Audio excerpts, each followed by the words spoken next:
Nachádzame sa v priestoroch Strednej priemyselnej školy Jozefa Murgaša. Je to elektrotechnická priemyslovka, ktorá je teda zameraná na techniku, aj na obraz, aj na zvuk. Absolventi tejto školy sú často zamestnanci Slovenskej televízie na pozícii technikov.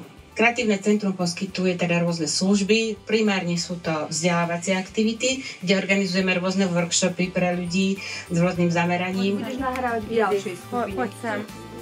Daj na sluchátka. Dolu z brehov tačie, potvočky žburkocú, tiško rozprávajú historku otcovskú.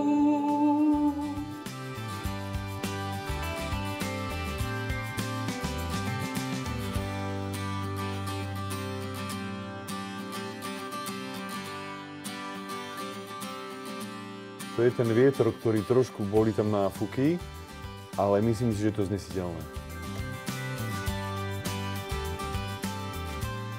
To boli kroky.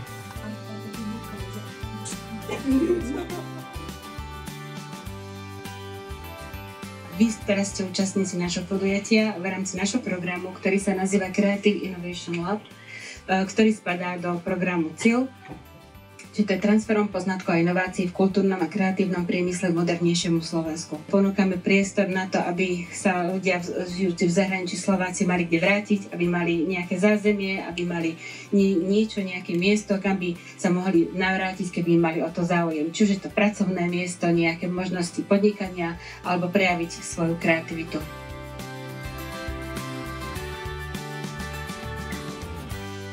Už to není dávno o tom, že ako máte doma televízor, že z televízora si potiahneš HDMI kábel do iného zariadenia a funguje to? Nie, tu už je to cez ethernetové káble. Všetko tu je po optike.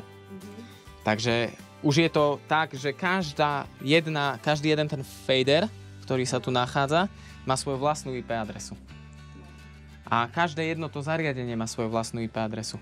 Takže v podstate sa bavíme o tom, že to je aj ITčkarské remeslo, aj technické remeslo, aj umelecké remeslo.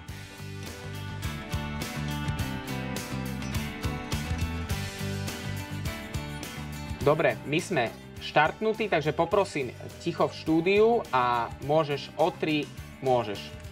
Nenechaj sa odradiť od svojich snov. Budú prekážky, ale keď ich prekonáš, potvrdíš sám sebe, že dokážeš čokoľvek.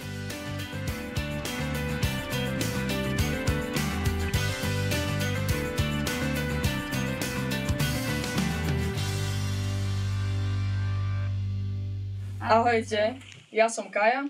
Ja som Nina. A ja som Hanna. Odkiaľ ste? Z Česka, som zo Srbska.